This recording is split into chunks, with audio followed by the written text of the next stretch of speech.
es gente profundamente desclasada. Si se hiciera un estudio sociológico de dónde viven, cuáles son sus empleos y todo eso, te darías cuenta que cuando tienen, o nos daríamos cuenta que cuando esa gente alcanza a tener un empleo, tiene empleos de lo más bajo en términos de calificación.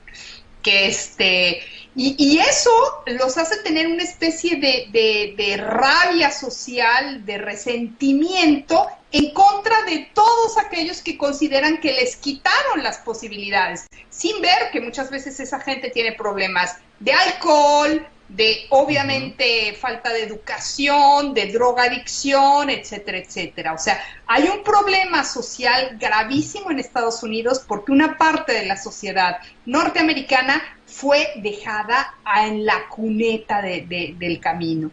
Y entonces ahora esta gente se está expresando de esta manera. No, o sea, es impresionante, ¿no? Es impresionante porque son profundamente resentidos sociales y tienen en una sociedad tan violenta como la sociedad norteamericana, tienen una sed de venganza, de muerte, de odio. Entonces sí, es una bomba de tiempo, ¿eh? Finalmente Donald Trump lo que vino fue venir y ponerlo en evidencia, porque él es de alguna manera, a pesar de ser un hombre que ha tenido éxito económico, que no tendría que tener ese discurso de odio, incluso ha sostenido, ha apoyado campañas de demócratas, como la campaña de Hillary Clinton en 2004, ¿no? No. Correcto, no, 2008. En 2008. 2008. Exactamente, y ¿cómo lo hacía? ¿Cómo se puso a hablar después en la campaña donde él quería ser presidente de Hillary Clinton, ¿no? Que le decía Crooked Hillary. Ajá. O sea, que era básicamente una persona, una criminal, ¿no? Sí, pero oye, o sea, tú le dabas dinero. Entonces, si él dice recibía dinero de criminales, ¿y quién era el que le estaba dando el dinero? Claro. Donald Trump. Sí, el propio Donald Trump, o sea, era una confesión, ¿no? A confesión. Pues sí. Bueno, pero esos son los detallitos que la gente no ve, ¿no? Que ellos nada más escuchan, en este caso, lo que quieren escuchar, y en este caso era, bueno, pues ahora sí vamos a decirlo, lo que llamamos populismo, ¿no? Pero no populismo. Bueno, yo sí le diría populismo porque es simplemente llegar a las personas, ¿no? O sea, preocuparse por lo que está preocupada la gente, pero este populismo es falaz, ¿no? O sea, ¿por qué no lo está haciendo porque los quiere ayudar?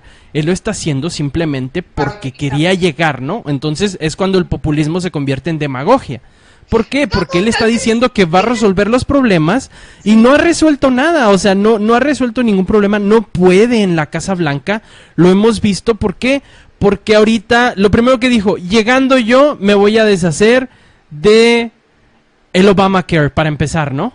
Que es el sistema de salud que implementó Barack Obama, donde otra vez no es lo mejor, pero para mucha gente, o sea, millones, ahorita dicen que aproximadamente son 22 millones de personas que nunca habían tenido seguro, ahora tienen seguro, pagan una tarifa mensual, que al principio se quejaban, pero luego se dieron cuenta que en realidad estaban pagando más cada vez que tienen que ir al doctor. ¿Por qué? Porque prefieres pagar $100 al mes, que sí, es un golpe a la economía de la persona, pero de eso a que si tienes que ir al hospital, te internan, pagas 5, 15, 10, 15 mil dólares, o sea, vieron la diferencia al respecto. Entonces ya ahora que lo tenían y que lo empezaron a disfrutar, gente que nunca iba al doctor se estaba quejando porque ahora tenía que pagar al mes, pero después de eso pudo ir al doctor. Ahora, cuando llega Donald Trump y que dice, yo voy a quitar todo eso, obviamente mucha gente estuvo de acuerdo, porque principalmente los republicanos, porque simplemente lo que querían es darle en la madre al discurso demócrata, pero no pueden. O sea, ni los mismos republicanos vieron por qué, porque es un golpe, vamos a decirle un golpe político por ahora, es un golpe político terrible para ellos. ¿Por qué? Porque mucha gente, 22 millones, se quedan otra vez sin seguro social, se quedan sin atención médica. Claro, y no les conviene. Entonces, ellos mismos, los mismos republicanos que tienen mayoría en la Casa del Congreso, no han podido repeler el Obamacare como dijeron que lo iban a hacer. Y, o sea, ya vieron que no van a poder, o sea, simplemente tienen que buscar otra forma, tienen que encontrar otra fórmula, otra receta que les funcione, que hasta ahorita no existe y por eso no lo han hecho, ¿no? Pasó también con la prohibición de viajes de extranjeros de ciertos países a Estados Unidos, ¿no? Simplemente por ser países musulmanes. Ujú.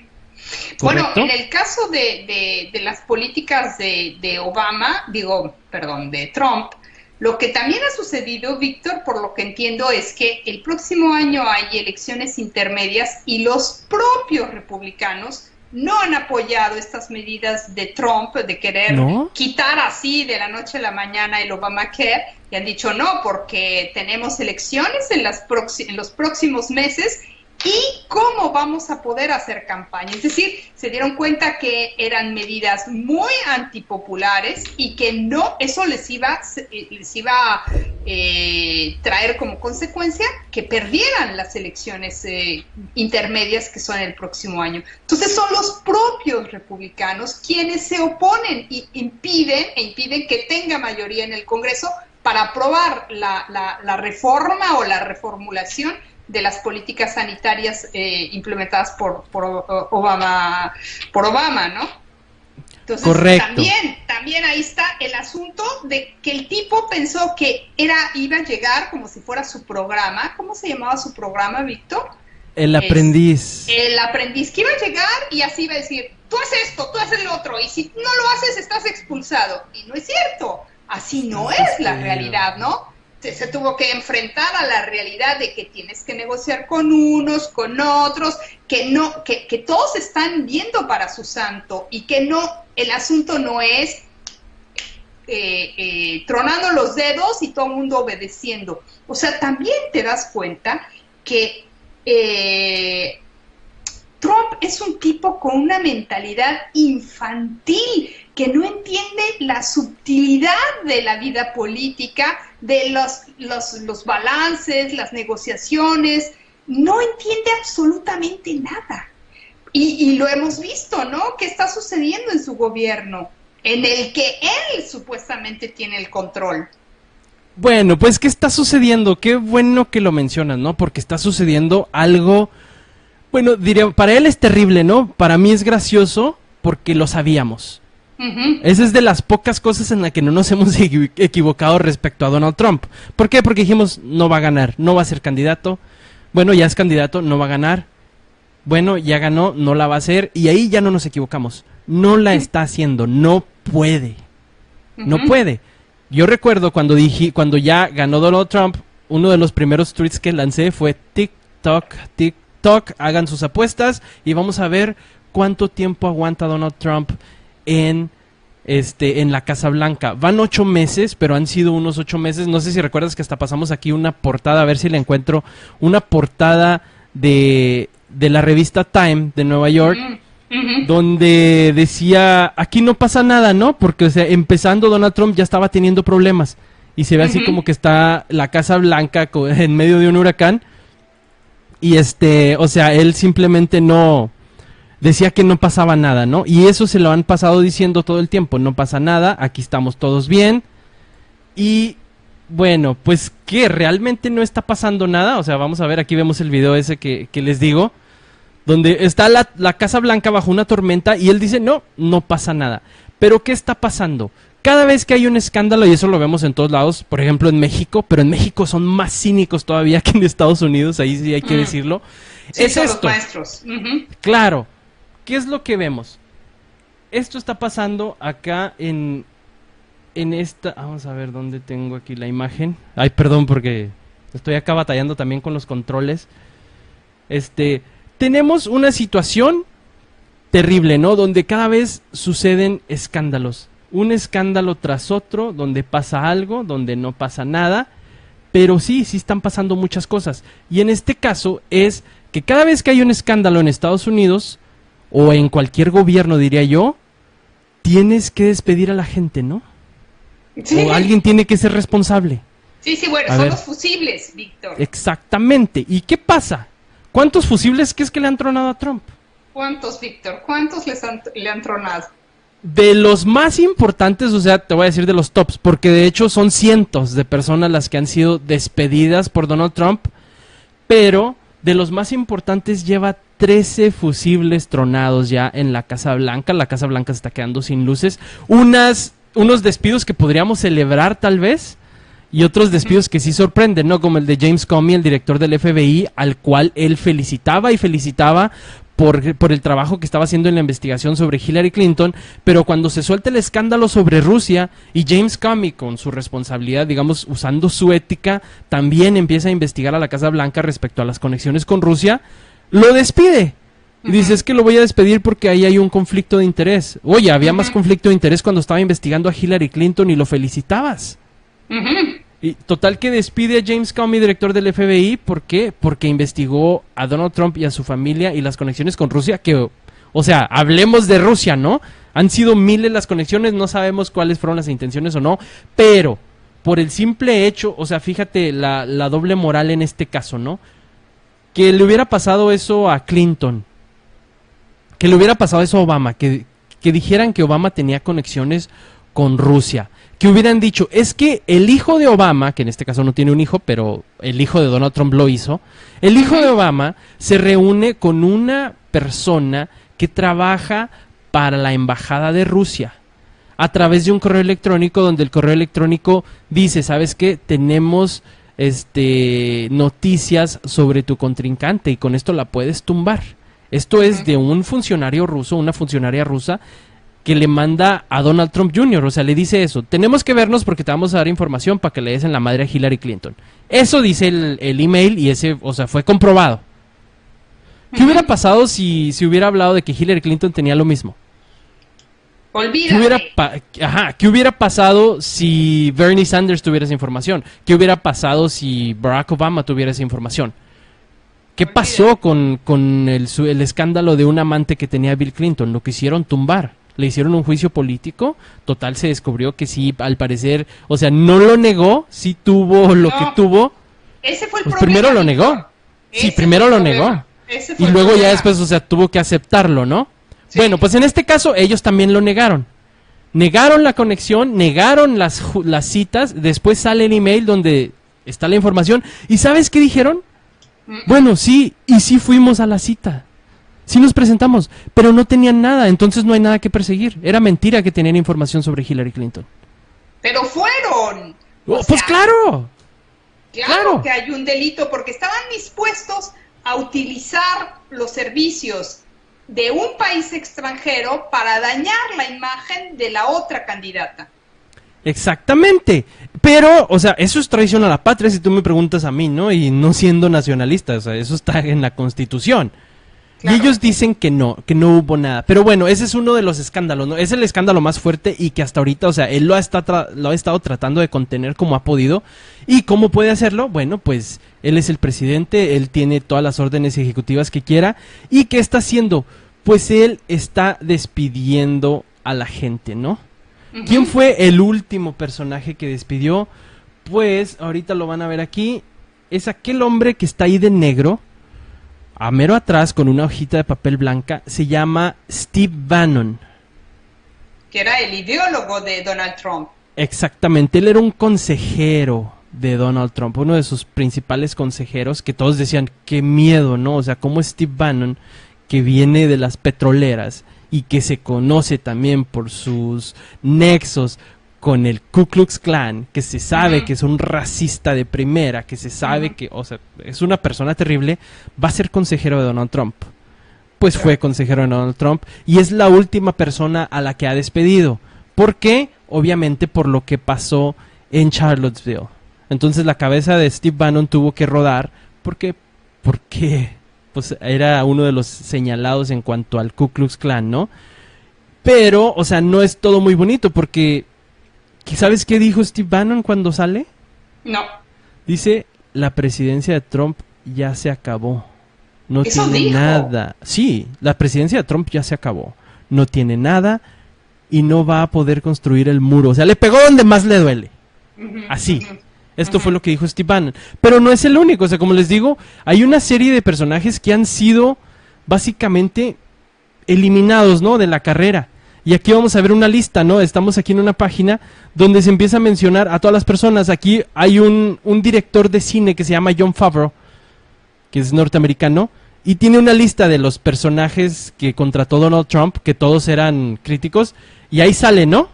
Flynn, Spicer, Priebus, Mooch, Bannon. O sea, van borrando uno por uno. Incluso está incluido ahí hasta el presidente, perdón, hasta el vicepresidente. Entonces, es terrible esto, ¿no? Que esté pasando. Claro.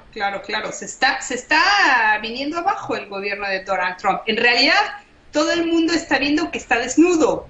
Exactamente. Que tenía que tener a su hijo, digo así, al hijo, al yerno, a la hija y a toda su familia metida en el gobierno porque no tenía un equipo con el cual trabajar. Los norteamericanos no se dieron cuenta que un supuesto independiente en realidad era una pura fachada. Y además, Víctor, lo más impresionante de digamos, las últimas semanas y sobre todo después de lo de Charlottesville, lo que sucedió con ese comité de empresarios que tenía.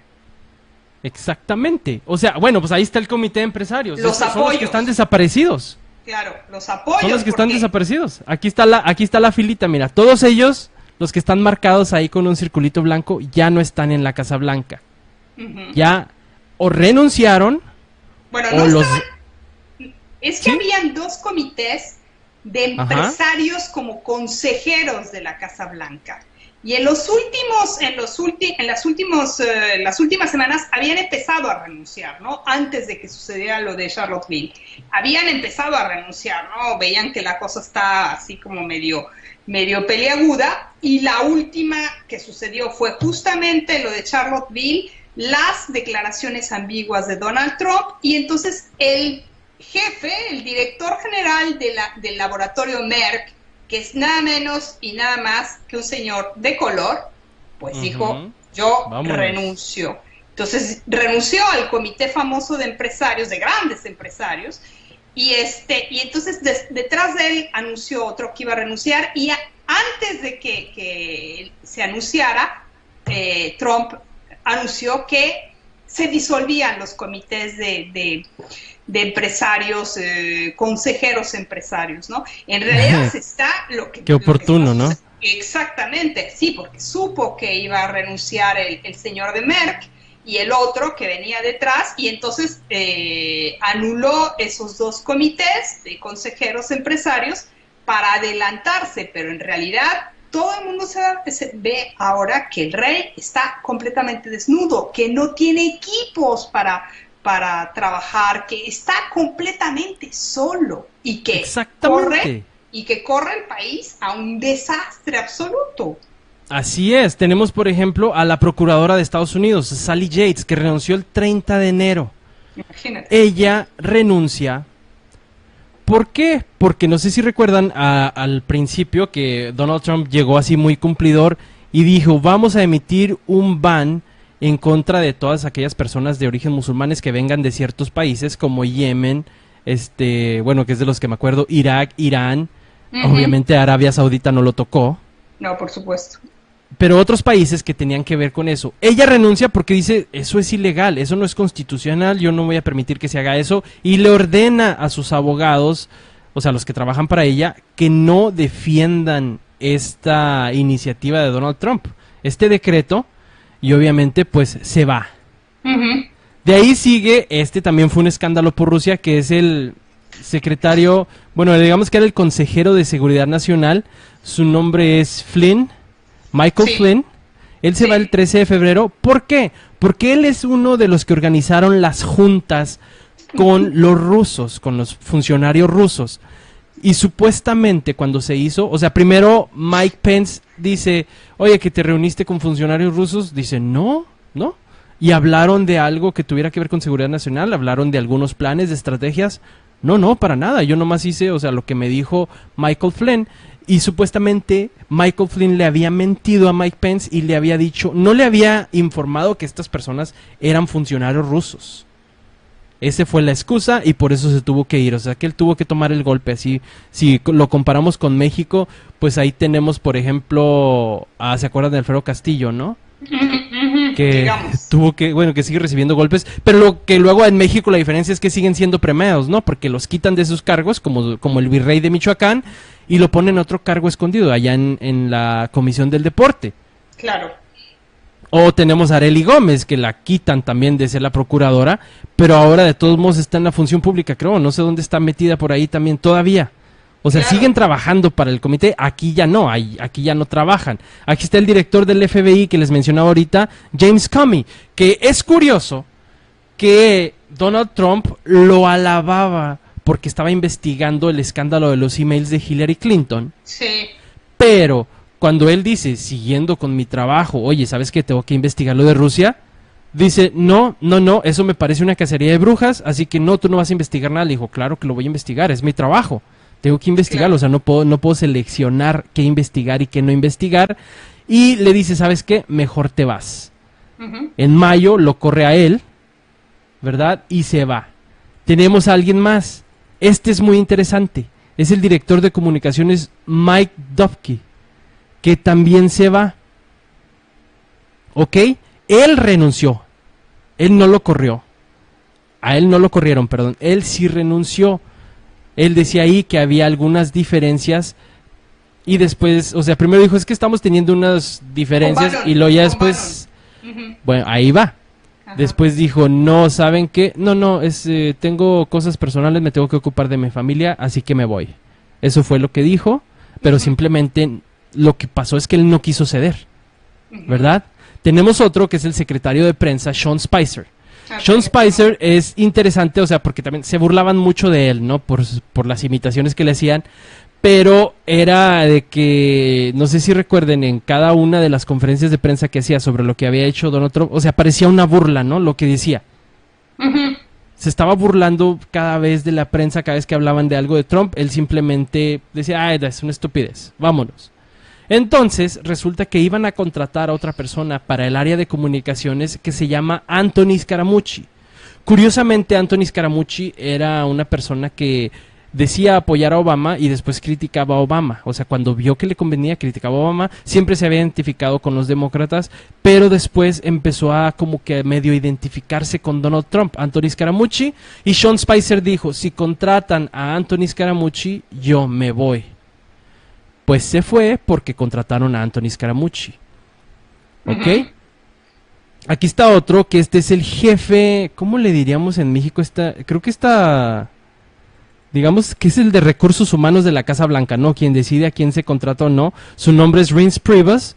Él fue, renunció, o lo renunciaron el 28 de julio. Porque iba a meter a John Kelly en su lugar como jefe de staff, ¿verdad? Simplemente, pero era también porque simplemente no estaba de acuerdo.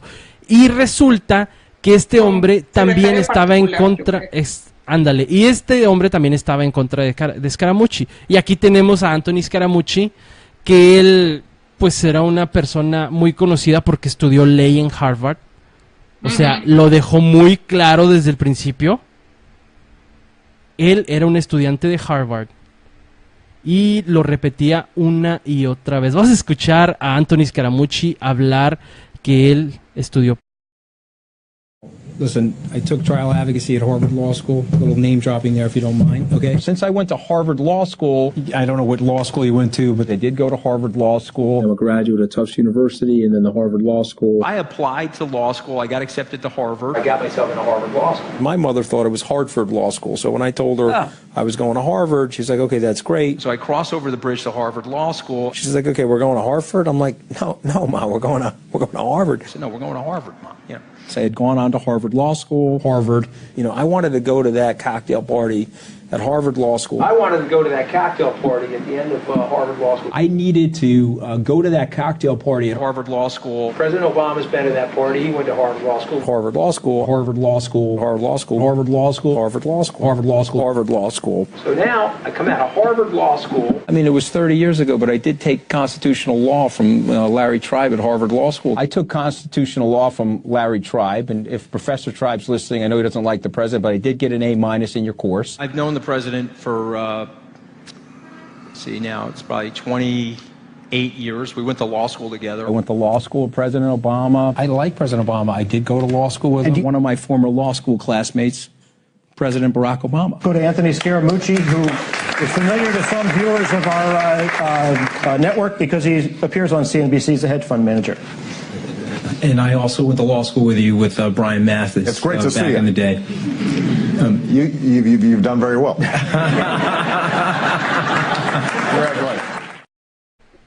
Bueno, pues él fue a Harvard, ¿verdad? Es lo que decía él. Yo fui a la escuela de Derecho de Harvard, yo fui a la escuela de Derecho de Harvard, yo fui a la escuela de Derecho de Harvard. Y resulta que este hombre, que es bien chingón porque fue a Harvard, dura una semana en su puesto, Georgina. Dura una semana trabajando en la Casa Blanca y hace unos tweets donde le dice a una persona que es un estúpido. Y pues obviamente lo tienen que despedir. Eso le pasa a Anthony Scaramucci. Sí, ¿Por no. qué? Porque se pone a hablar no, mal. Porque creo que esos tweets eran súper agresivos y vulgares y entonces no lo podía sostener al Pues claro, al y Scaramucci. agredió a uno de ellos que era Steve Bannon. O sea, que le dijo que era un idiota. Así, entonces, oye, ¿cómo le vas a decir al diablo que es un idiota, verdad? Perdón, digo a Steve Bannon que es un idiota. No le puedes decir eso al, digamos, al estrategista principal de Donald Trump, el que le decía qué hacer. Claro. Lo digo el diablo porque resulta que en una de las imágenes donde están imitando a Donald Trump y su Casa Blanca, cada vez que aparecía Steve Bannon era la máscara del diablo o de la muerte, donde estaba aconsejándole a Trump con todo y la guadaña ahí listo para matar, y eran quien le daba los consejos y estaban representando a Steve Bannon. Eso es lo que pasó. Entonces, por ahorita lleva Donald Trump 13 personas cercanas a su gabinete que han sido despedidas o que han renunciado porque están en contra de sus ideas. Y el mismo Steve Bannon, después de ser despedido, dijo, la presidencia de Trump ya se acabó, o sea, no tiene nada, no va a poder construir el muro. Allí quedó. ¿Cómo ves, Georgina? No, pues la verdad es que todos estamos esperando a qué hora se viene abajo, porque desde los primeros momentos, incluso yo te diría que en esta filtración que hubo de la llamada de Trump y ¿Con Peña Nieto? Yo diría que el discurso de Trump es alucinante, ¿no? Cómo de alguna manera se justifica diciendo que en realidad el muro es una, la verdad casi lo dice, ¿no? No tiene ninguna importancia, es una pendejada, ¿no? El muro. Y bueno, el problema es el déficit comercial de Estados Unidos y México, que quién sabe cómo lo saca, ¿no? Y que él lo único que quería, no quería negociar el Tratado de Libre Comercio, lo único que quería era poner un impuesto a las importaciones mexicanas. Y entonces ahí te das cuenta de la, ¿cómo te diré?, de la estupidez, por decirlo suavemente, del pensamiento económico de Trump. Es decir, alguien que no es capaz de tener un pensamiento complejo en términos de los problemas y las soluciones posibles de su país. Entonces, dices, ese va a tronar. O sea, solo le faltan que las cosas se vayan, digamos, el rompecabezas se vaya armando y se va a venir abajo, porque no puede ser que alguien tan elemental pueda gobernar un país tan complejo. Así es, y es lo que vimos, cualquier país, pero además un país tan complejo y tan digamos, importante en términos geoestratégicos para el resto del mundo. Tú puedes estar en manos de un tipo que está completamente desquiciado. De un dictador, ¿por qué no lo decimos? Es un pinche dictador. ¿Sí? O sea, ¿qué es lo que está haciendo? Todo lo que ha hecho, todas las órdenes que ha dado, son órdenes ejecutivas. ¿Sí? Son decretos donde el presidente simplemente, yo, porque soy el presidente y porque se me hinchan, voy a dar esta orden. Y es lo que ha estado haciendo. ¿Por qué? Porque las propuestas que se llevan a votación no llegan a ningún lado. No ha podido hacer nada, o sea, no ha podido hacer ningún trabajo. No. Y esto es lo que vemos, o sea, es de lo que somos testigos. Simplemente este dictador no está funcionando y se va a caer. O sea, es una burla, siempre lo supimos que era una burla y ahora pues ya nada más es cuestión de tiempo. Steve Bannon ya lo dijo y pues ni modo de no creerle, ¿verdad? Sí, por supuesto. Sí, ¿por qué no creerle? Por supuesto. Sí, yo creo que el asunto es bastante grave. Lo que pasa es que, bueno, los propios norteamericanos están sufriendo en carne propia, digamos, la impericia de una persona desequilibrada psicológicamente, ¿no? Que es capaz de apoyar a los grupos extremistas, de lo cual muchos hubieran pensado que los Estados Unidos ya habían salido de eso, ¿no? Que quedaban ahí probablemente resquicios, pero que eso ya había sido superado, ¿no? Desde los años 60 con el movimiento antirracista, durante la Guerra Fría. Claro, todo eso. Además, o sea, las declaraciones de Trump, Víctor, son muy, muy delicadas porque, por ejemplo, en el ejército norteamericano, el 40% de los efectivos están formados por gente de color o de origen hispano. Exactamente. Entonces, y además, una de las últimas medidas que anunció es que no se iban a aceptar homosexuales dentro del ejército. Pero bueno, eso fue un escándalo nada más para llamar la atención, ¿eh? Era una distracción. Sí, Víctor. O sea, eso lo anunció por medio de Twitter y, o sea, fue estúpido y, o sea, toda la gente reaccionó y el mismo ejército dijo, no estamos planeando tal cosa, ni se ha dicho tal cosa, no sabemos de qué habla este hombre. O sea, claro. Imagínate, ya quisiera yo ver a Cienfuegos, al general Cienfuegos, o a Vidales, ¿cómo se llama? ¿Sí es Vidales? ¿O es Vidal Salmerón? Creo que es. Bueno, sí. Quisiera verlos a ellos decir, yo no sé de qué está hablando Peña Nieto. Sí. Me encantaría ver eso, ¿no? O sea, porque dice también cada estupidez. Y en este caso, o sea, no hay otra forma de hacerlo, lo dijo. Claro, pero date cuenta también cómo una de las partes, digamos, de las instituciones que son las más fuertes, las más sólidas en Estados Unidos, con los intereses más importantes, industrial, militar o industrial, ¿no?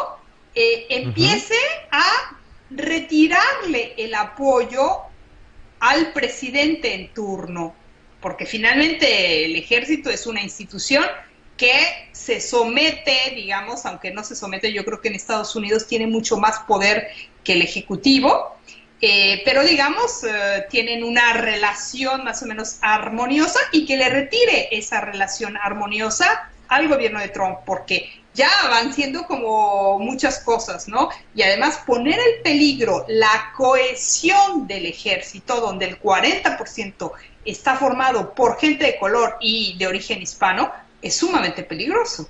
Así es, y que hay mucha persona también que tiene una diferente orientación sexual, que no todos son heterosexuales, pero que había una cláusula, digamos, una cláusula no escrita en el ejército que se llama Don't Ask, Don't Tell, donde dice, no digas porque nosotros no te vamos a preguntar, ¿verdad? Si eres o no eres, y simplemente así se evitaban cualquier tipo de discriminación en el ejército. Claro. Que tal vez no era un poco injusta, pero al mismo tiempo quedaban de una forma protegidas estas personas, ¿no? Claro que ahora es diferente, ahora puedes declararlo, ¿por qué? Porque los derechos humanos te apoyan de alguna forma, pero antes no era así. Y ahora venimos con esto, o sea, que dice que no va a aceptar a las personas homosexuales, que no va a aceptar a ningún otro transvestis. Oye, hazme el favor. Vemos que en la historia, en Roma, había transvestis peleando en las guerras. ¿Por qué no iba a haber ahorita? No, bueno, por favor. La antigüedad grecorromana era mucho más abierta que nuestras sociedades en términos de la homosexualidad. Alejandro el Magno es conocido que era homosexual. No, ¿cómo te atreves a decir eso de Alejandro Magno, Georgina? No, sí, conocidísimo. Pero no tiene nada que ver, o sea, yo creo que no usaba faldas por gusto, Georgina, era parte de la época. Lo obligaban a usarlas. Las sociedades burguesas son infinitamente más cerradas. Abiertas. Más cerradas. Más cerradas, ¿no? La antigüedad grecorromana era absolutamente abierta en términos de preferencia sexual. No, ahí yo creo que tiene un problema, se está buscando más problemas, porque además va cavando la tumba en la que lo van a enterrar a Donald Trump. Bueno, pues se mete en el problema grandísimo y al parecer que era la plática que tuvo con Bannon y que causó que lo despidieran, porque en su discurso respecto a lo que sucedió en Charlottesville, lo que ya veíamos hace unos minutos, Donald Trump dice, ¿saben qué? Sí es cierto, es terrible lo que pasó, es horrible, no se había visto algo así, por favor, que es lo que siempre no le gusta enfatizar las cosas. Dice, es terrible lo que pasó, pero déjenme decirles que hay fascistas de los dos lados. Y que hay odio de los dos lados, Así, o sea, estás culpando a las víctimas, que es Claro. con lo que tenemos un problema y otra vez con los políticos, ¿no? Que se ponen a hablar de algo y siempre quieren culpar a las víctimas, perdón. Le Claro, echan la claro. culpa y está diciéndoles, o sea, esto y lo otro. La policía cómo actuó, que también dijo los defiende mucho, pero no sé si recuerdan de lo que pasó cuando el asesinato de John Brown, del joven negro, donde empezó a haber manifestaciones en otro pueblo en Estados Unidos y la policía andaba golpeándolos a todos y andaban bañándolos con gases y todo eso. ¿Y qué vemos? Vemos a la policía de acá en el caso de Charlottesville y no se metían con la gente. No los detenían, simplemente pusieron sus escudos y la gente los agredía y estaba pasando, pero como eran todos blancos, ningún blanco fue golpeado por un policía. Vamos a hablar de dobles estándares, ¿no? Sí, por supuesto, desde luego. Y el asunto es que entran también a la Universidad de Virginia, ¿no? Porque supuestamente están buscando limpiar de mujeres y hombres de color que estuvieran allí, ¿no? Es impresionante. El discurso es tan bárbaro que es increíble que puede existir. Es absolutamente increíble. Exactamente, pero sí existe y lo vemos, ¿no? O sea, aquí podemos ver, o sea, cómo está la gente ahí enfrentándose y la policía no interviene. Ellos sí están dispuestos a atacar, sí hay violencia y la policía no se metió. Y bueno, pues por acá dice la gente, hay que recordar, dice Nain Hernández acá en Facebook, muchas gracias, un saludo, que es un capitalista, también es un capitalista que no le importa pasar por encima de quien sea para lograr sus propios intereses. Sí, bueno, ya lo vimos, ¿no? Obviamente, O sea, ¿verdad? sí, es lo por que estamos supuesto. viendo. Dice Josefina Rodríguez, ¿qué nos pasa? No hemos aprendido de la historia, es lo que yo les digo siempre, hasta tengo mi frase ahí, o sea, no importa cuánto sepas de historia, sino cuánto has aprendido de ella, ¿no? Claro. Tienes que claro. aprender. Por acá dicen buenas tardes, dicen que es un viejón loco, pues sí, definitivamente. Me dan lástima, qué gente tan insegura y cerrada, dice Josué Madera. Porfirio Díaz dice que dijo que se le empinen. Eso es lo que dijo Donald Trump. Bueno, a lo mejor está hablando de lo del TLC, ¿no? Las herencias de Trump. Esta es la herencia de Trump, este es el legado de Donald Trump. Aquí lo vemos. Ahí hay enfrentamientos de la policía, pero si se ven no los golpean, si muchos los empujan con los escudos. Sí, por supuesto. Pero a ver, ve, o sea, el código vestimentario, ve todo el aspecto físico, lo que te decía, ¿no? Es pura gente marginal. Es pura gente marginal. Es terrible. Así es. Porque es también el producto de décadas de recortes, de una política de austeridad donde no se le dan recursos a las escuelas y ahí tenemos el resultado. No, Georgina, no, gente estás equivocada. Sí, y Estás tenemos... equivocada. ¿Cómo te atreves a insultar al libre mercado de esa forma, Georgina? Claro que no. La gente que está así es por huevones, porque no trabajan. Es por eso, porque no hacen nada. Pero por supuesto, Víctor, porque están en lugares absolutamente donde no hay empleo, donde no haya una actividad. Bueno, déjenme aclaro, Estaba siendo sarcástico nada más. ¿Por qué? Porque este es el discurso que dan, de que no, el que es pobre es por huevón. Perdón, es que... Y no, sí te la creíste, ¿verdad? No. Sí, Dicen, no saben y eso pasa bromear. mucho. No, es que sí está muy cerca la historia. Bueno, está un poco confuso ahí. ¿Por qué? Porque sí es cierto. Este es el discurso que ellos mismos tienen, ¿no? Donde el que es pobre es por huevón. El que no triunfa o el que no tiene es porque no trabaja. Sin embargo, vemos gente que tiene sus empleos, que tiene unos salarios paupérrimos y que por más que trabajen no van a poder salir de allí. Claro. No van a poder, ¿por qué? Porque nunca van a ganar lo suficiente, es lo que no quieren ver, ¿no? Vean las maquiladoras en la frontera, vean a los campesinos, ¿cómo tenemos el campo en México ahorita? La otra vez discutía con una persona al respecto, así que como, oye, es que la gente huevona, espérame, entonces deja voy y le digo eso al campesino que trabaja 14, 16 horas al día, que no sea huevón. O sea, no es que no haya trabajo, es que él es un huevón y no está haciendo su trabajo. Claro. ¿Y sabes con qué me sale? Dice, no, bueno, pues los campesinos podrían buscarse otro trabajo. Entonces tienen que dejar de ser campesinos para poder vivir decentemente. Es tremendo. Así No, es, o sea, tremendo esa es la ideología que nos están dejando, esa es la herencia que nos dejan. Sí. Así es. Pero bueno, pues así y están bueno, las cosas. Y la herencia Georgina, que nos dejan, Víctor, es la corrupción. Esa es la única herencia que nos dejan en México. No los Uy, ya gringos, sé. no los necesitamos, ellos tienen sus problemas bastante graves. Nosotros tenemos un problema súper grave de corrupción, y esta semana surgió nuevamente el tema Lozoya. otra vez. Otra vez. Y es Emilio interesante Lozoya. el contexto, ¿perdón? Emilio Lozoya. Emilio Lozoya Austin, sí.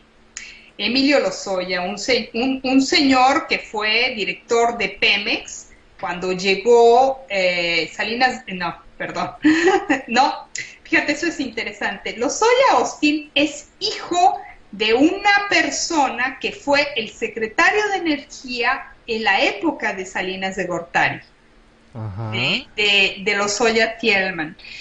Es decir, que es alguien que se ha bañado en el sistema priista, o sea, que ha tenido un contacto muy estrecho con el mundo de la política, y imagínate, la Secretaría de Energía muy cercana a Pemex, pues obviamente que ha funcionado, como dice Muñoz Ledo, como la caja chica del PRI. Así la califica Muñoz Ledo el Pemex, el PRI como ha utilizado a Pemex como la caja chica. Yo diría, yo lo estaba escuchando y decía, más bien la caja grande, ¿no? Del PRI. Pues sí, porque de chico no tiene nada. Sí, pues bueno, esta semana vimos que Emilio Lozoya Austin probablemente sea procesado, porque le salieron por ahí unos trapitos que ya nos habían hablado de eso, ¿no? Ya habían habido filtraciones sobre los depósitos o las coimas, o como dicen en Brasil, le dicen las propinas, ¿no? Las propinas. Bueno, y de eso hicieron como que un poco de burla acá en México, ¿no? De que dijeron, hay propinas. Le dieron propinas hasta entre comillas. Sí, propinas de $10 millones, o sea, propinota, ¿no? Propina tamaño Las Vegas. Exactamente, propinota tamaño Las Vegas. Se supone, los hechos están así, Víctor. Emilio Lozoya solicitó y recibió primero $4.100.000 entre abril y noviembre de 2012. Cuentan que era una manera de asegurar los favores de quien se había colocado como una figura prominente en la campaña presidencial de Enrique Peña Nieto. Recordemos que Lozoya Austin estaba encargado de las relaciones internacionales dentro de la campaña política de Peña Nieto. En marzo de 2012, Lozoya se reunió con Luis Alberto de Meneses, el director superintendente de Odebrecht en México, y en ese encuentro, quien sería el futuro director de Pemex, le proporcionó el nombre de una empresa offshore registrada en las Islas Vírgenes Británicas. La empresa se llama Latin American Asia Capital Holding, cuyo número de cuenta estaba en un banco suizo. En un banco suizo. Les pidió que ahí le enviaran la transferencia bancaria, y a partir del 20 de abril del 2012 empiezan a llegar las transferencias en cascada. Primero una de $250,000, otra de $495,000, un día después le depositan $505,000. La relación creció, y una vez que Lozoya Austin llegó a la dirección general de Pemex, las cosas se mantuvieron en muy buen tono. Que lo buscaron y le pidieron ayuda para ganar contratos, y que le respondió positivamente. Estas son las declaraciones que hizo Luis Alberto de Meneses, el brasileño que fue el director superintendente de Odebrecht en México. De ese grado de comunicación se armó tan sólidamente que acordaron hacerle otros pagos por un total de $6 millones, $2 millones sin condición alguna, garantizados plenamente, y 4 millones adicionales si llegaban a ganar el contrato de uno de los proyectos de remodelación de la refinería Miguel Hidalgo en Tula. que luego de que Odebrecht obtuvo ese contrato, la oleada de transferencias a cuentas de empresa offshore proporcionadas por Emilio Lozoya se produjo nuevamente el 3 de diciembre del 2013, un día después de la asignación del contrato, cuando en la oficina de Hildeberto de Silva se dio la orden para transferir $1 millón a la cuenta de Secapan, Sociedad Anónima, otra empresa que está instalada en el paraíso fiscal de las Islas Vírgenes Británicas, que mantenía su cuenta con un banco del Principado de Liechtenstein, que está aquí por Europa, ¿no? Que las transferencias siguieron en diciembre de 2013 y en varios meses de 2014. Algunas de ellas por $1.350.000, otra por $1.170.000 y varias más hasta sumar $5 millones. Entonces ahora resulta que este señor que negocia, ¿no? Y entonces tiene que aceptar para que le reduzcan la pena, que haga las confesiones, y entonces empieza a hablar, ¿no? Empieza a hablar, y seguramente nosotros conocemos esto porque nos interesa en especial lo que está sucediendo con Odebrecht en México, pero está hablando de Dios y todo el mundo, el señor Luis Alberto de Meneses, el antiguo director superintendente de Odebrecht, es decir, habla de otros funcionarios, pero hasta ahora se sabe que solamente se supone que nada más trataba él y solo él con el señor Lozoya Austin. Entonces, estamos aquí frente a un problema súper grave, porque no es el único problema al cual está enfrentado Lozoya Austin. La organización ahora, recuerdan que hace unas semanas empezó a hacer denuncias para protestar por las elecciones en el Estado de México, por ejemplo, cómo habían operado, y ellos crean, digamos, una hipótesis de trabajo en donde muestran de qué manera se hicieron transferencias de OHL y de otras empresas para la campaña del Mazo. ¿Recuerdas eso, Víctor? Claro. Bueno, pero la organización también, esta organización ahora encabezada por Álvarez y Casa, presentó ante la Secretaría de la Función Pública una denuncia contra Emilio Lozoya directamente por un presunto fraude carretero de OHL en el Estado de México, empresa de la que Lozoya era miembro del Consejo de Administración antes de ser nombrado director de Pemex. O sea, que ahí vamos viendo que este hombre traía una escuela, pero bárbara. En este caso se acusa que los sobreprecios registrados en la obra carretera en el Estado de México fueron utilizados para financiar la campaña de Peña Nieto en el 2012. O sea, las denuncias que está haciendo la organización ahora no se limitan solamente a, digamos, las últimas elecciones en el Estado de México, sino que van más allá y empiezan a tratar de poner la luz sobre la red de complicidades y de corrupción que se fue armando desde el Estado de México cuando Peña Nieto fue gobernador y estuvo vinculado con estos personajes, Lozoya Austin, y que estaba en OHL, compañía a la que se le dieron una gran cantidad de contratos, muchas veces sin licitación, sino de adjudicación directa. Y este no es el único caso de Odebrecht que se le inculpa, sino también en OHL. También, fíjate, Lozoya es investigado por el Consejo de Administración de Pemex por actos vinculados a la adquisición de empresas en bancarrota. Pemex gastó $1.395 millones por 2 plantas de fertilizantes quebradas. Una se llama... Con las que denunció Andrés Manuel. Sí, por supuesto. Una se llama Agronitrogenados, subsidiaria de Altos Hornos de México, que al momento de la compra por Pemex, tenía 14 años en huelga. ¿Te imaginas? O sea, wow. ¿En qué cabeza va a caber comprar una empresa que desde hace 14 años está en litigio con los trabajadores? Bueno, pues en el Pemex, de donde era director Lozoya Austin. Y la segunda, Fertinal, que solo ha causado pérdidas desde su adquisición.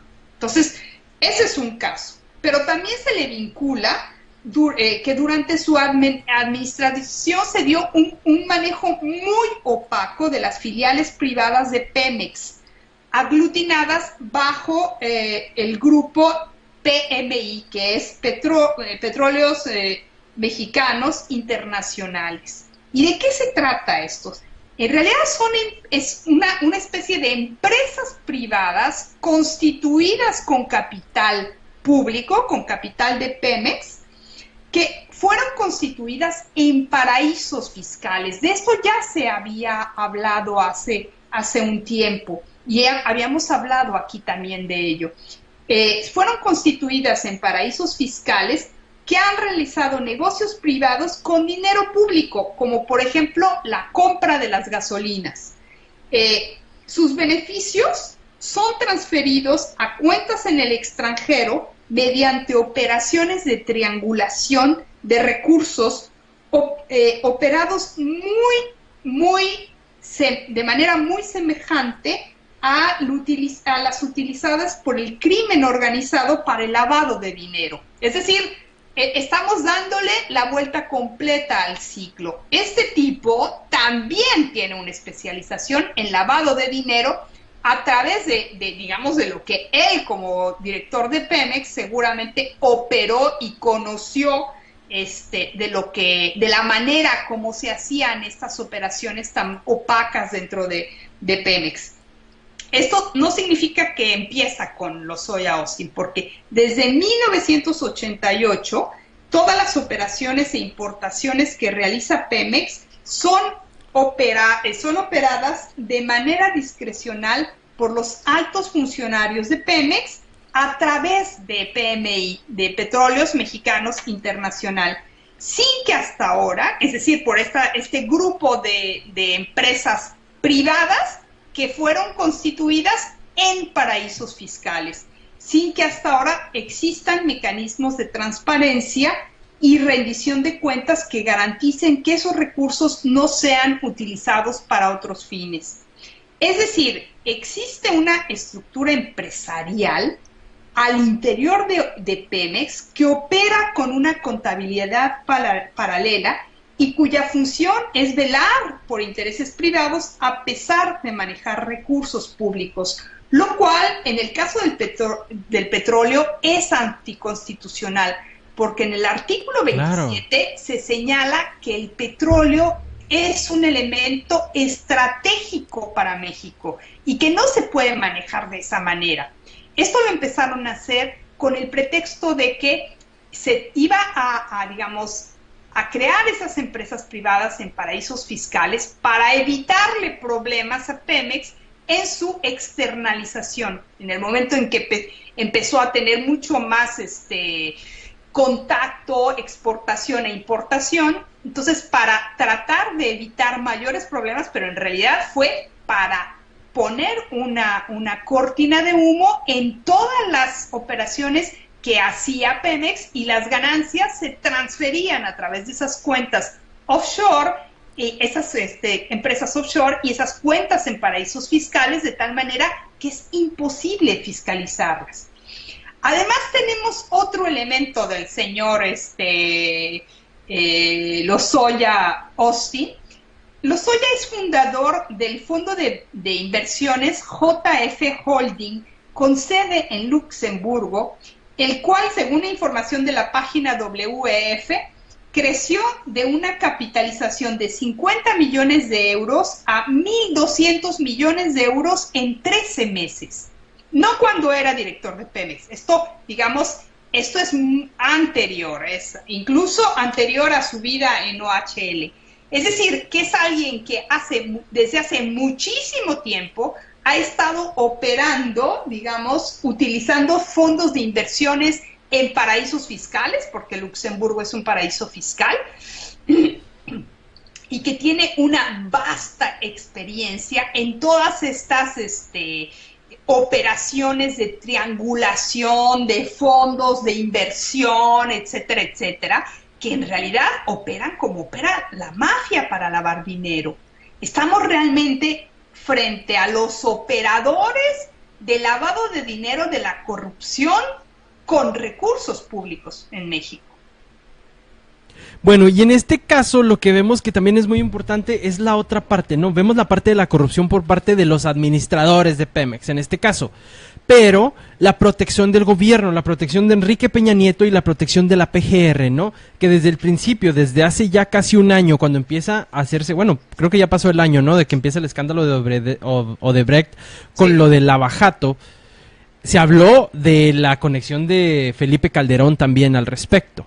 Claro, porque con Felipe Calderón empieza a operar Odebrecht en México. Ajá. Claro que sí, por supuesto. Estamos frente al caso de Lozoya Austin, pero no empieza y termina con él. O sea, bueno, empieza y termina con él. ¿Por qué? Porque tenemos un problema muy grave que es ahorita y que por eso vemos a los abogados de Emilio Lozoya hablando como están hablando, porque saben que no hay evidencia. Sí se está presentando evidencia que obviamente la PGR no va a ser válida. Se vieron los noticieros de Carmen Aristegui donde se presentan documentos de depósitos a cuentas, pero dicen que eso no los relaciona. Otra cosa, donde está la evidencia que realmente lo relaciona, no la vamos a ver hasta dentro de 5 años. ¿Por qué? Porque el gobierno la reservó.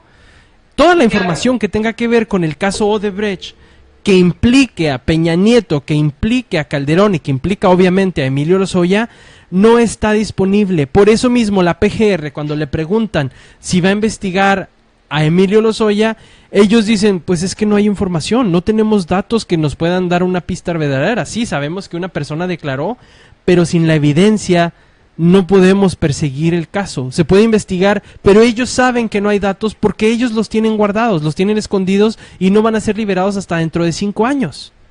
Bueno, o sea, ese es el problema mayor, ¿no? Claro, porque además son especialistas en borrar las evidencias, en borrar las pistas. Él mismo dijo que investiguen y que vean de dónde, quién sacó el dinero de esas cuentas. Es decir, no negó que ese dinero fue a dar a esas cuentas, que probablemente se van a encontrar, tal como lo mencionó Meneses, las transferencias de las cantidades que mencionó, en las fechas que mencionó, pero después a él no le pueden decir directamente que fue él el que sacó el dinero o que están a su nombre, porque esas cuentas probablemente no estén ni a su nombre. Así es, y las defensas de los abogados hasta son ridículas las defensas, ¿no? Que claro, conocen la ley, pero pueden burlarse de nosotros. Claro. ¿Por qué? Porque van y dicen, no, pero es que se compró una casa, porque dijeron, no, ¿cómo es posible que entrando él de director de Pemex, al instante ya se está comprando una casa de 86 millones, creo que fue lo que costó? Y lo que dicen los abogados, es que él ya era rico antes de entrar a Pemex. Él ya tenía dinero. Por supuesto. Entonces, que era rico. Obviamente dicen por ahí, bueno, pues sí, a lo mejor sí ya era rico y todo eso, pero si recibió este dinero, eso no lo hace inocente, ¿no? Y si el dinero no lo tiene él, no se lo gastó en casas, lo que sí puede ser, y es muy posible, y es por donde se está yendo ahora la información, es que ese dinero, esos 10 millones de dólares, se utilizaron para financiar la campaña de Enrique Peña Nieto. Claro. Todo, así de sencillo. Todo, digamos, va orientado hacia allá, porque él sabe perfectamente, y además es un especialista en el tema de cómo borrar las evidencias a través de la triangulación en los depósitos y luego cómo recuperan el dinero. De eso se trata justamente el Lavallato, ¿no? Y de eso se tratan las cuentas offshore, las empresas offshore y las cuentas en paraísos fiscales, de borrar la evidencia. Y estos son especialistas. Ahora, si realmente se trata de una red internacional y ha cobrado tal relevancia, en este caso, que han podido empezarles procesos a 5 expresidentes, entonces, incluido Lula, ¿no? Sí, incluido Lula, por supuesto. Entonces, sí puede ser sí puede ser que se obligue a esos bancos que entreguen información. Es posible. Claro, porque han firmado acuerdos. Claro. ¿Sabes quién sí hace eso? Estados Unidos. ¿Y qué es lo que hemos dicho también? A Estados Unidos le encantan los acuerdos que tiene con todos estos países porque no sé si recuerdan, ese famoso... ¿Cómo se le dice allá? Esa famosa reforma que le hicimos nosotros, pero el acto patriota que le dicen ellos, Ajá. Abrió las puertas a convertirnos en el estado Big Brother, ¿no? Como en 1984 de Orwell, donde simplemente te pueden vigilar por todo, y Estados Unidos obliga a los países socios a que si Estados Unidos está investigando, ya sea por terrorismo o por malversación de fondos a alguien, les pueden congelar las cuentas en cualquier parte del mundo. Así de sencillo. Y todo ese dinero lo confisca Estados Unidos, que hasta dijimos, bueno, pues de ahí están sacando dinero, ¿no? Sí. Y países como México, que saben que tenemos gente involucrada en todo este tipo de corruptelas, permiten que suceda eso y ellos no lo hacen, ¿no? O sea, ellos pueden seguir el dinero, ellos podrían congelar esas cuentas y recuperar ese dinero, como lo pudieron hacer curiosamente esta vez con Duarte, que recuperaron creo que 700 millones de 3,000 o 5,000 que se robó, o sea, casi nada, pero no lo hacen.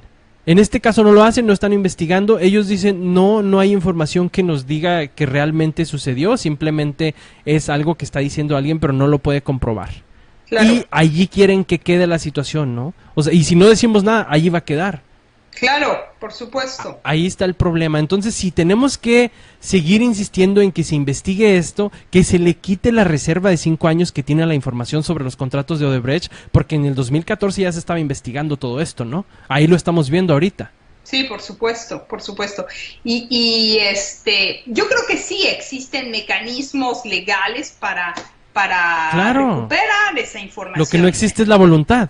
Exactamente, ahí por supuesto van a protegerlo hasta el último momento, sobre todo si ese dinero fue utilizado para la campaña de Peña Nieto en el 2012.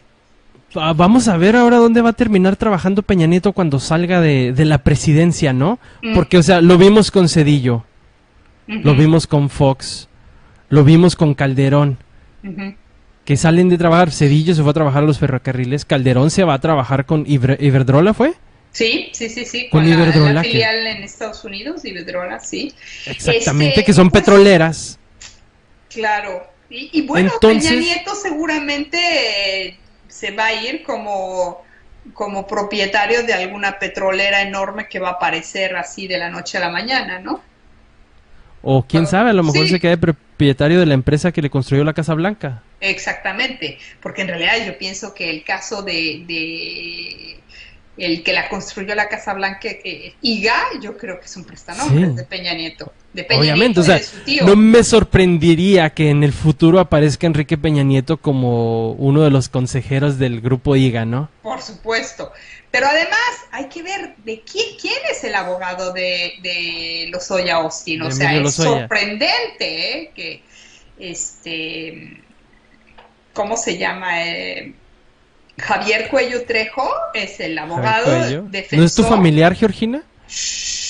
Hey, Víctor, mira, después hablamos tú y yo. Bueno, vamos a un corte y ahorita continuamos. Fue subprocurador de la PGR durante la presidencia de Carlos Salinas de Gortari. Y en esa época, ¿recuerdas? Eras muy, muy, muy pequeñito, pero fue conocido como el fiscal de hierro.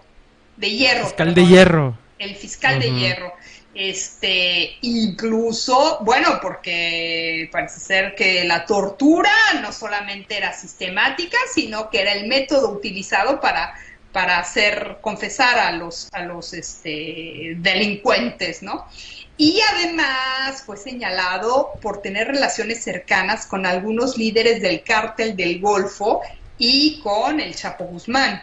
O sea, cuidado, o sea, que el señor no se le ha probado nada y ahí sigue tan campante, y ahora su bufete jurídico es uno de los reputados porque ha defendido, por ejemplo, al hombre de OmniLife. ¿Te acuerdas que tuvo un conflicto con su esposa? Bueno, pues, Ajá. ¿te acuerdas que la despojaron inmediatamente? Hasta le quitaron hasta, creo que a las hijas, inmediatamente Vergara, pues era el defensor, era Cuello Trejo. Entonces, bueno, es un tipo identificado claramente con el PRI.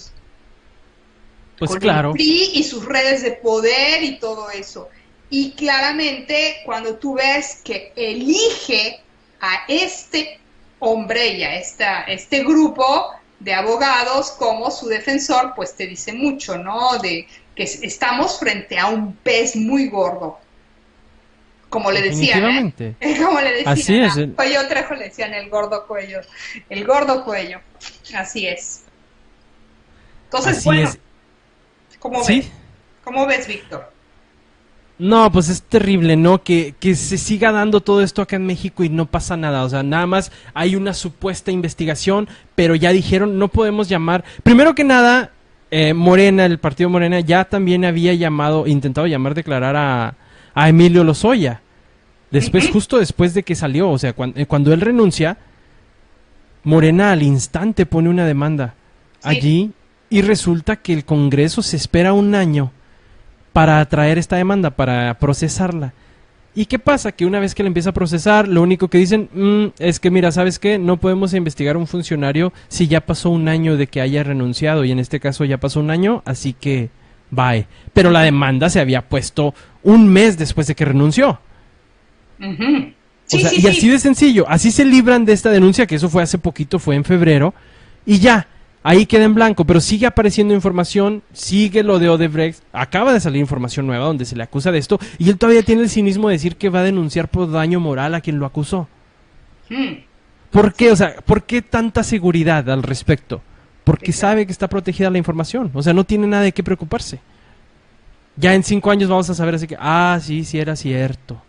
¿Y ya qué hacemos, no? Esa costumbre que adoptaron también de los Estados Unidos, ¿no? Donde reservaban información por 10, 15 años por situaciones de seguridad nacional. Y ya, o sea, 15 años, ¿a quién le va a importar lo que hizo este hombre? En 5 años, en el caso de Lozoya, ¿no? Claro, claro. No, sí, está canijo, ¿eh? Está terrible. Y bueno, pues vale la pena hacer un recuento al respecto, ¿no? De todo lo que ha estado pasando y de cómo le va. Ya vemos cómo le está yendo a Donald Trump, que sí le está yendo mal. Allá podremos decir lo que querramos, pero a veces sí parece ser que la justicia es un poco más, digamos, actúa un poco más que acá, ¿no? Porque allá sí se están preocupando por la imagen que dan ante el mundo, aunque no parezca. Claro que les gusta proyectar una imagen de ser el hermano mayor y el bueno, y a pesar de todas las tropelías que hacen, pero en cuanto a su gobierno sí tratan de dar el ejemplo, al menos a las cámaras, que es lo que hemos visto. Y sí están preocupados los republicanos, tú misma lo mencionaste. ¿Por qué? Porque ahí vienen las elecciones intermedias y les va a pesar. Y ahorita pues ya tienen las broncas encima, ¿no? Pero ¿qué pasa en México? ¿Qué ha estado pasando desde el 2012? Desde que entró Peña Nieto. Sí, ¿cómo nos ha estado yendo? El reino Exactamente. absoluto y completo de la impunidad. Y saben que están protegidos por ese manto de la impunidad en nuestro país. Así es. Entonces vienen y nos traen una receta, ¿verdad? Enrique Peña Nieto nos dice, ¿saben qué? Vamos a hacer unas reformas, hacemos el pacto por México. ¿Y qué hace? Desaparecen a Pemex. No así, ¿verdad? O sea, la reforma que ya sabemos, nos vienen y nos desaparecen a Pemex poco a poquito. Ya hemos visto cómo funciona esto. ¿Y cuáles eran las promesas? Vamos a escuchar a Enrique Peña Nieto, ¿no? Ahí lo vemos ahorita. Sí. Vamos a ver qué es lo que tiene que decir al respecto. ¿En inglés o en español? En español, para entender. De los últimos años. Si aprovechamos esta gran oportunidad, se crearán cientos de miles de nuevos empleos y con mejores salarios. Si llevamos a cabo esta reforma, bajará el precio de la luz y del gas. Igualmente, bajará el precio de los fertilizantes y, en consecuencia, nuestro campo producirá más, habrá más alimentos y a mejores precios. Hace 75 años, precisamente en este salón del Palacio Nacional, el presidente Lázaro Cárdenas llevó a cabo la expropiación petrolera. Con el respeto que este lugar me merece, les informo que la reforma que hoy he enviado al Senado retoma palabra por palabra el texto del artículo 27 constitucional del presidente Cárdenas. el espíritu de esta reforma recupera el pasado para conquistar el futuro. Con la reforma que propongo, el petróleo y los demás hidrocarburos seguirán siendo de los mexicanos. Los mexicanos seguiremos siendo los únicos dueños de la renta petrolera. Con esta reforma, Pemex se mantiene como una empresa 100% propiedad de la nación. Pemex no se vende ni se privatiza. Pemex se fortalece y moderniza. En su momento, el presidente Lázaro Cárdenas afirmó que el artículo 27 no implicaba que la nación abandonara la posibilidad de admitir la colaboración de la iniciativa privada. Congruente con esa visión, la reforma energética que he presentado permitirá al Estado mexicano contratar a particulares cuando así convenga al interés nacional y con ello generar energía más barata para todas las familias mexicanas. El Pacto por México ha generado el clima positivo de diálogo, entendimiento y acuerdo político que esperaban los mexicanos. Por ello, confío que el debate de esta iniciativa de reforma al interior del Congreso de la Unión se centrará en cómo sí transformar a México, en cómo sí modernizar a nuestro sector energético, en cómo sí cambiar lo que hoy nos ha impedido avanzar como país. Es tiempo de aprovechar al máximo los recursos energéticos del país. Ese es el propósito de la reforma energética, beneficiar a los hogares, crear empleos y fortalecer la soberanía nacional. Este es un gran momento para México. Es tiempo de ir hacia adelante, de aprovechar la gran oportunidad que tenemos y de iniciar juntos una nueva y mejor etapa de nuestra historia. Muchas gracias.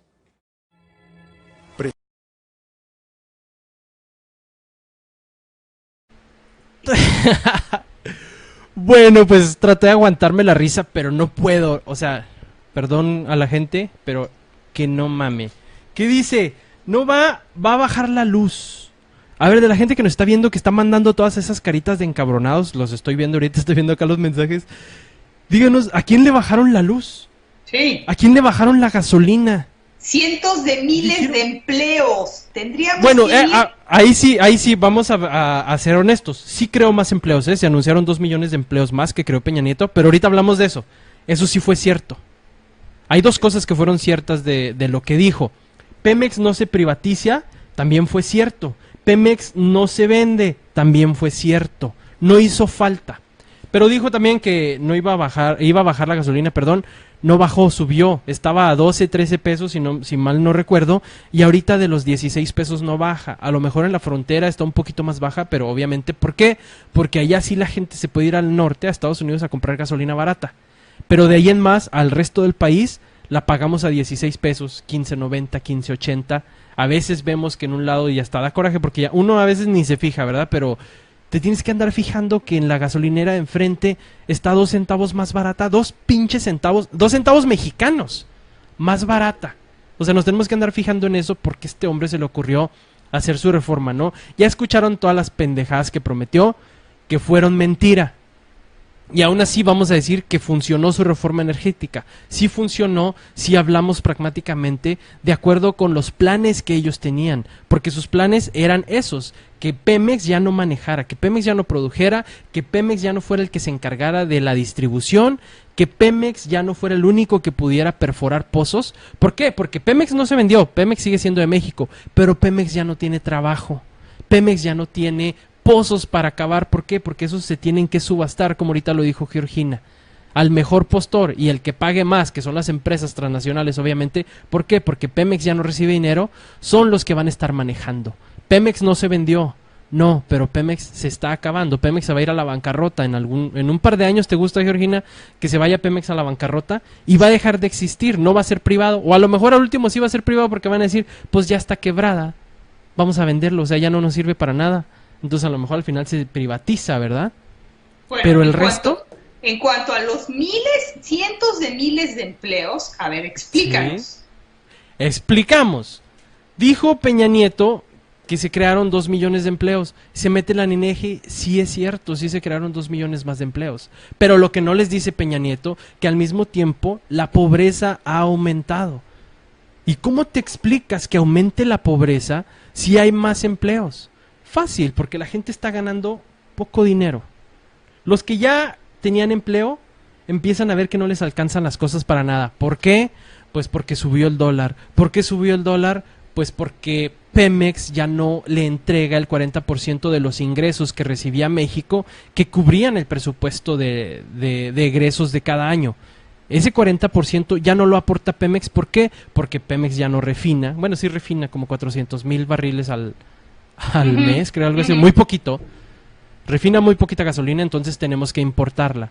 Sube el dólar y la gasolina nos sale más cara. Pero no cansados con eso, eso no cubre el 40% que Pemex le entregaba a las arcas del gobierno para pagar calles, carreteras, hospitales, salud, educación, que ya hablamos la semana pasada de salud y la otra semana vamos a hablar de nuevo de la salud. Todo eso venía el 40% de Pemex. Eso ya no se entrega. Entonces, ¿qué hacemos? Bueno, pues tenemos las reformas, las grandes reformas estructurales. No vamos a hacer la reforma financiera. En la reforma financiera vamos a sacar a todas aquellas personas que están en la informalidad para que nos paguen, para que paguen sus impuestos. Y eso va a cubrir parte del hueco. Y claro que la gente va a estar de acuerdo. ¿Por qué? Porque no quieren que haya comercio informal. Que no es justo que nosotros tengamos que pagar impuestos, pero la gente del comercio informal no los pague. Pero era una mentira. ¿Por qué? Porque pregúntenle a cualquier comerciante que sí, a lo mejor evadían impuestos, pero que no eran informales, porque antes existía algo que se llamaba el régimen de pequeños contribuyentes. Y el régimen de pequeños contribuyentes eran todos aquellos comerciantes que eran, como les decimos ahorita, microempresarios, ¿no? Eran microempresarios que al ser de bajos recursos, bueno, ellos se registraban ante el SAT y simplemente tenían que hacer el pago de una inscripción que era de 300, 400 pesos, si no me equivoco, y ya de ahí, si tú en tu negocio no vendías más de 200,000 pesos al año, no tenías por qué reportar impuestos, simplemente pagabas una tarifa bimestral de 300 pesos. Entonces, cada comerciante que era repeco, le decían que era del régimen de pequeños contribuyentes, sí estaba pagando impuestos, y ellos decían que no.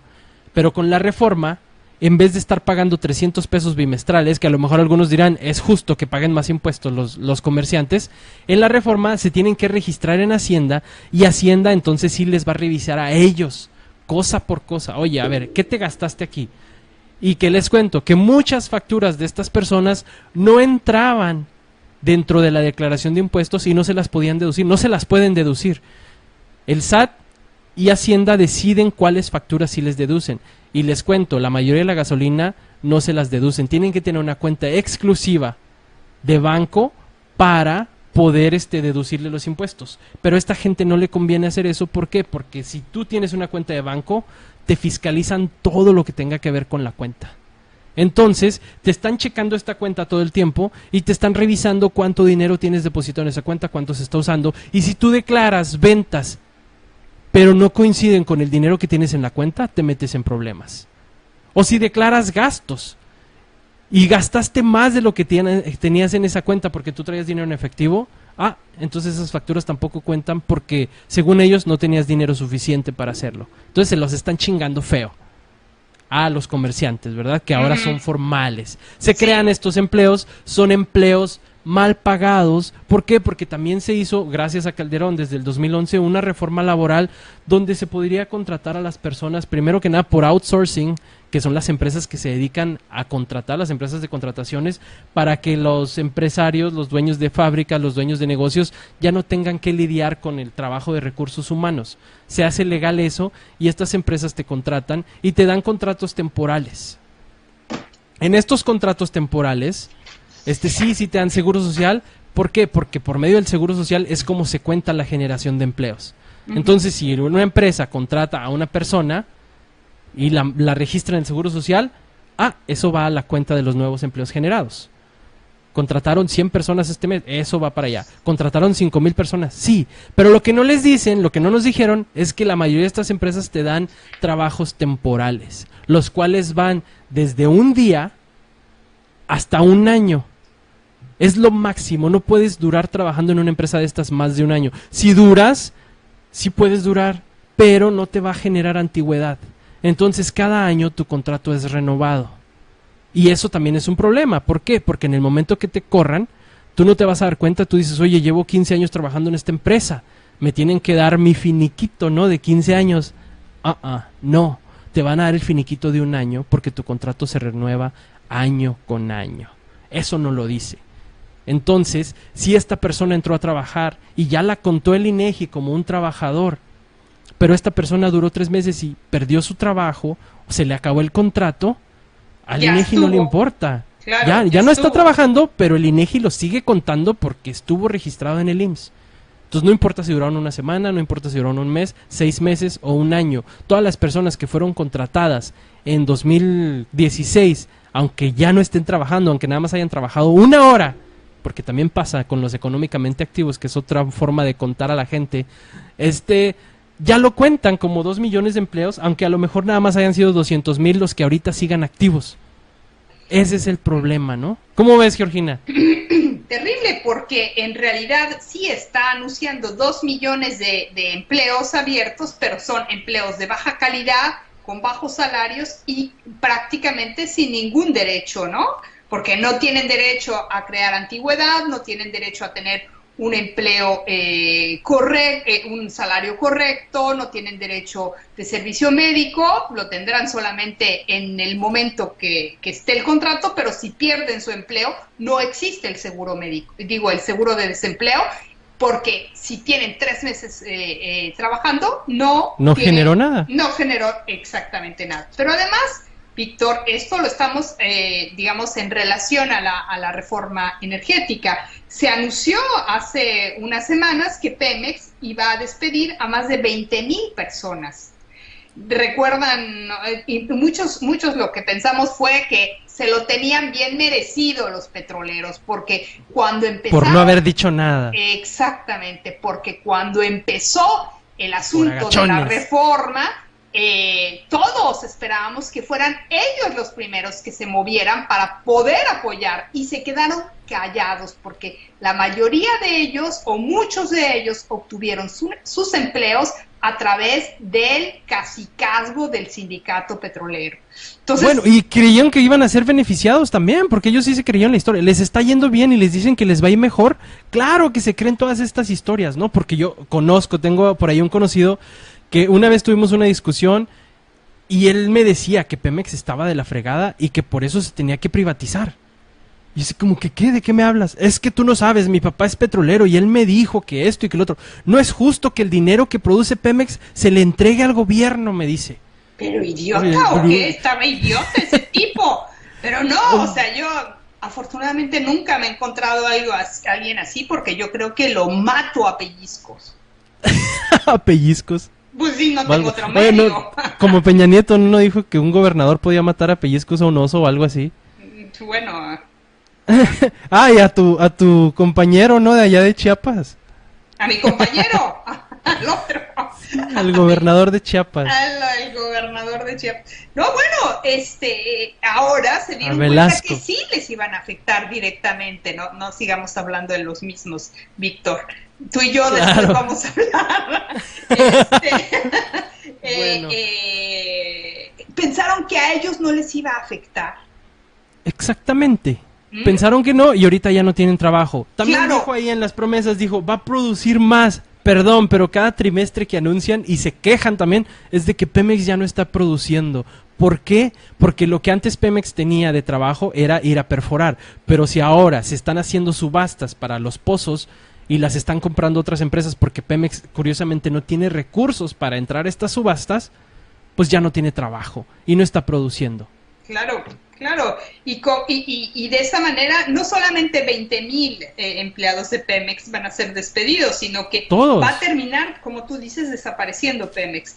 Por aquí en los comentarios nos dicen que en Chiapas van a desaparecer 2 dependencias de gobierno y van a correr a todos. Lucy Figueroa nos cuenta eso. Claro, por supuesto, porque seguramente todo ese dinero, todos los recursos de esas dos empresas, de esas 2 instituciones, dependencias del gobierno del estado, ya se las están echando en la bolsa, preparando el cochinito para la elección del 2018, porque te imaginas que el joven Velasco Cuello pues va a contribuir de manera muy importante a la elección del presidente de la República, con el que seguramente su partido va a asociarse al PRI, ¿no?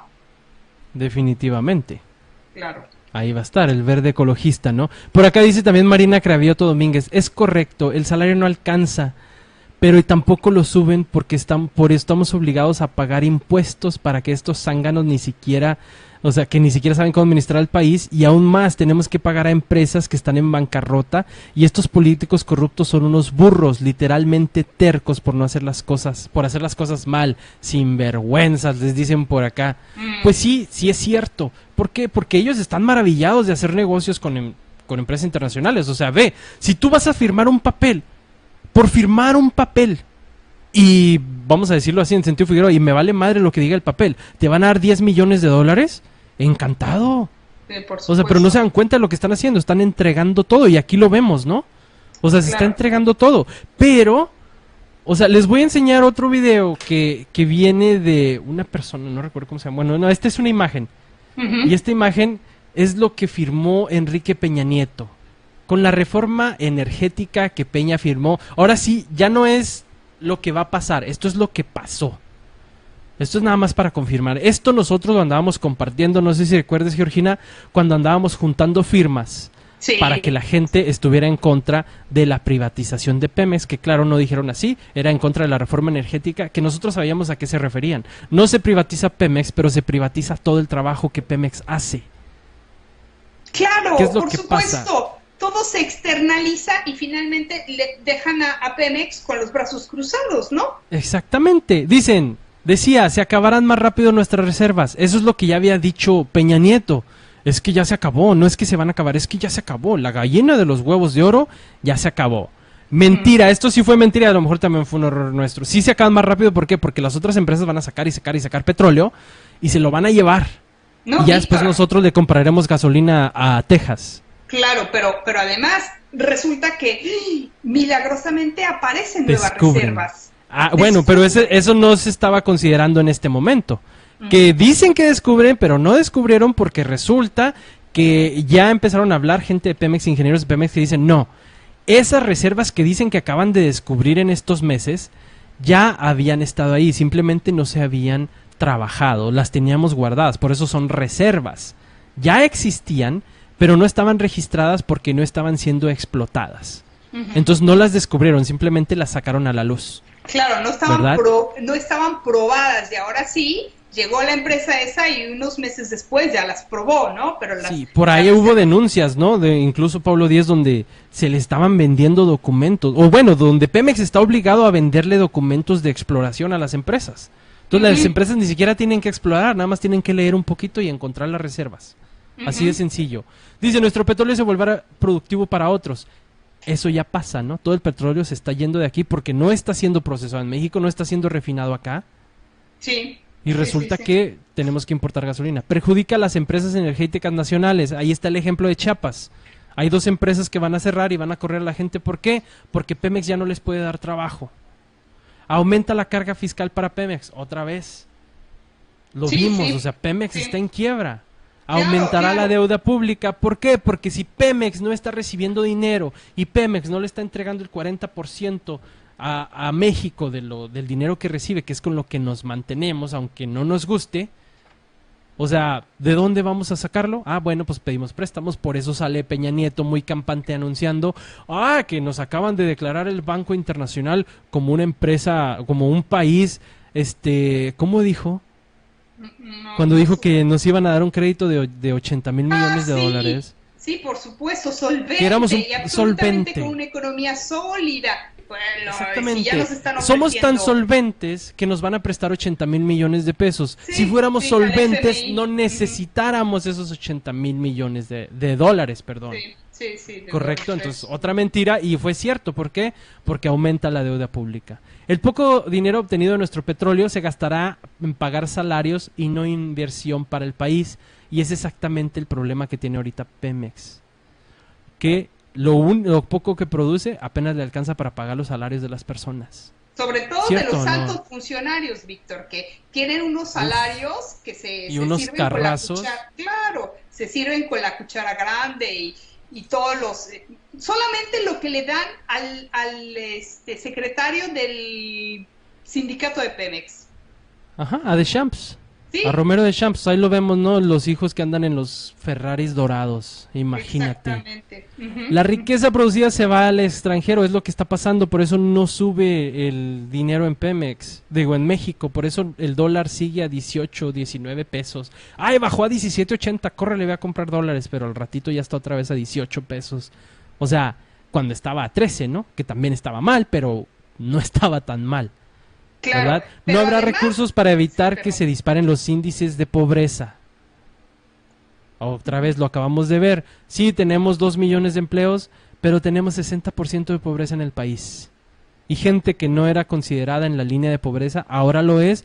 ¿Por qué? Porque su salario no es suficiente y bien dicen aquí, no se han aumentado los salarios. Se aumentó 10 pesos, que fue algo récord, pero no es suficiente. Por último, dice que se debilitará la industria nacional, lo que reducirá los empleos y aumentará la pobreza. Ahí sí, como les digo, no han reducido los empleos por lo que ya les contamos, pero la pobreza sí ha aumentado. ¿O sí, no, Georgina? Supuesto. Sí, por supuesto, Víctor. Y esto está muy en relación con todos los casos de corrupción que se están ahorita ventilando de manera particular con los Lozoya Austin, ¿no? No hay que olvidar todas esas tranzas que se hicieron en la época de Fox con sus hijos relacionados con oceanografía, ¿recuerdas? Correcto. Y ese es otro de los casos en contra de Lozoya Austin, ha sido investigado por el caso de un fraude de $400 millones denunciado por Banamex. Y esto fue hace ya un tiempo, pero el asunto sigue ahí, pendiente. Por un crédito extendido a oceanografía para financiar cuentas por pagar que le cobraría a Pemex.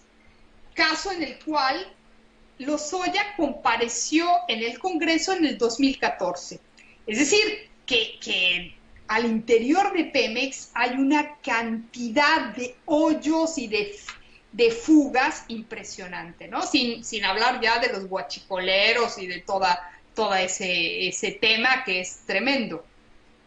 Exactamente, porque también esa es otra de las cosas que bueno, para hablar de eso les tengo otro video. Este es un video muy importante y yo creo ya con esto nos despedimos, Georgina, porque ya van a ser las 4 de la tarde, el tiempo se va volando, pero tienen que ver este video. Has visto por ahí una serie de videos que aparece también de un programa informativo que a mí me gusta, que se llama Mientras tanto en México.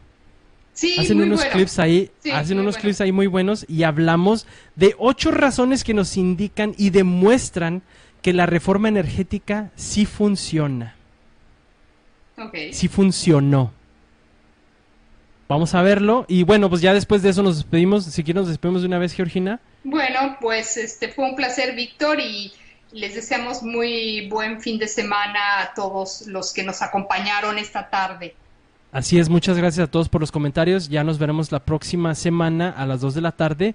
Veremos si les traemos una entrevista también con una doctora respecto a cómo está afectándole a la gente, en este caso ya a los derechohabientes, todo lo que se está haciendo en contra del IMSS, que también es una privatización. Pero, obviamente, como nosotros estamos tan atentos siempre a las privatizaciones, lo están haciendo de otra forma. No es la privatización de el IMSS, no fue la privatización de Pemex. Es la bancarrota de estas empresas, o la supuesta bancarrota, para poder deshacerse de ellas y simplemente decir, ven, el IMSS no pudo, así que tenemos que dejar que los privados lo hagan. Entonces el IMSS no se privatiza, sino que desaparece. Así que vamos a ver eso la próxima semana un poquito. Y aquí tienen el video de las 8 razones que demuestran que la reforma energética sí funciona. Esto es un video de Mientras tanto en México. Muchas gracias a ellos. Y bueno, pues nos vemos la próxima semana.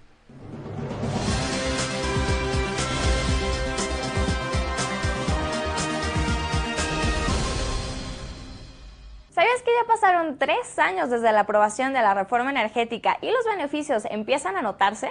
En ese entonces el gobierno de Enrique Peña Nieto dijo que los resultados empezarían a percibirse a finales de su sexenio. Y efectivamente fue así. Nuestro presidente no nos mintió. Los efectos de la reforma ya se notan. La prueba de que la reforma energética surte efecto está en que Emilio Lozoya Austin recibió sobornos de $10 millones de Odebrecht. ¿A cambio de qué? Pues ayuda para que la empresa brasileña obtuviera jugosos contratos con la administración peñista. A nadie le cae mal un dinerito. Estos 10 milloncitos seguro que ayudaron a Lozoya a completar para pagar de contado su casa, cuyo valor es de 38 millones de pesos. ¿Ves? La reforma energética que nuestro país necesitaba está dando resultados. Y hay más pruebas de que México va para adelante con esta reforma histórica. En redes sociales circula un video donde supuestamente aparece el hijo del líder del sindicato petrolero, Carlos Romero de Champs, paseando en Europa en un Ferrari color dorado. ¿Cuál? Ese, mira qué lindo, ¿eh? Y sí podría ser él, ya que José Carlos Romero Durán está acostumbrado a los Ferrari. Su propio padre le obsequió uno color rojo con valor de $2 millones. Pero no crean que el líder petrolero no trata a sus hijos por igual. Su hija Paulina Romero Durán también disfruta de la fortuna que ha dejado el oro negro a su papi. Así lo demuestra el hecho de que el día de su boda, el pasado 26 de mayo, usó 6 brazaletes en oro amarillo de 18 quilates y uno en oro blanco de 18 quilates con 216 diamantes. Dar el sí con esas pulseras tuvo un precio de $2 millones. La reforma energética está cañona. Se ve que está creciendo muchísimo la riqueza. La reforma también ha servido para crear empleos. Ahí están los guachicoleros, personas que se dedican al robo de combustible para venderla más barata. Aunque sea peligroso y un delito, un policía puede pasar de ganar 5,000 pesos a percibir como guachicolero hasta 100,000 pesos mensuales. El logro histórico de la reforma energética también se nota porque hace 2 meses se encontró un nuevo yacimiento petrolero en Veracruz que se entregará en bandeja de plata a la empresa extranjera que dé más por él en una subasta. Gracias Pemex, porque tú no tienes los recursos para invertir en la exploración y en la perforación de ese nuevo yacimiento y evidentemente una empresa privada sí. Para eso era la reforma energética, ¿no? Para que los extranjeros se beneficiaran de nuestro recurso natural y de los resultados ya no hay duda. Otra razón de por qué la reforma sí está trayendo cambios a nuestras vidas son los precios competitivos de los combustibles. Llámense también gasolinazos con alzas de hasta un 20% de la noche a la mañana. Y ahora, con la liberación de precios, no puedes decir que no ha traído un poco de adrenalina a tu vida al no saber cuántos centavos subió la gasolina respecto al día anterior, andar por toda la ciudad buscando gasolineras que sí den litros de a litro e idear estrategias para que rinda más el combustible. Con estos precios ya aprendimos a vivir con lo necesario y entendimos lo que significa más por menos. Más dinero para los bolsillos del gobierno con el impuesto IEPS a las gasolinas y menos para el de los mexicanos. Otra ventaja de la reforma impulsada por Peña Nieto es que México cada vez es más dependiente de las importaciones de gasolina desde Estados Unidos para poder abastecer la demanda de combustible. Y que Pemex venda gasolina más barata en Gringolandia por la competencia de mercado, pero que aquí, en México, nos la venda casi al doble. Tenemos que agradecerle a la reforma energética que a pesar de que México es un país petrolero, por falta de refinerías la gasolina aquí sea la más cara del mundo en proporción a los salarios diarios de los mexicanos. Y claro, agradecerle los aumentos a las tarifas eléctricas. Con todo lo que te he contado queda claro que la reforma energética sí sirve. Y como dijera César Camacho hace 3 años, esta es patriótica, indispensable y vanguardista, pero solo para los políticos y las empresas extranjeras. Mientras tanto, para los mexicanos, bueno, la historia es diferente. Espero que te haya gustado el video de este jueves. Si fue así, no olvides darle pulgar arriba, ayudarnos a compartirlo para que más personas puedan verlo y contarme en los comentarios de acá abajo si crees que ha funcionado o no la reforma energética. También te invito a que te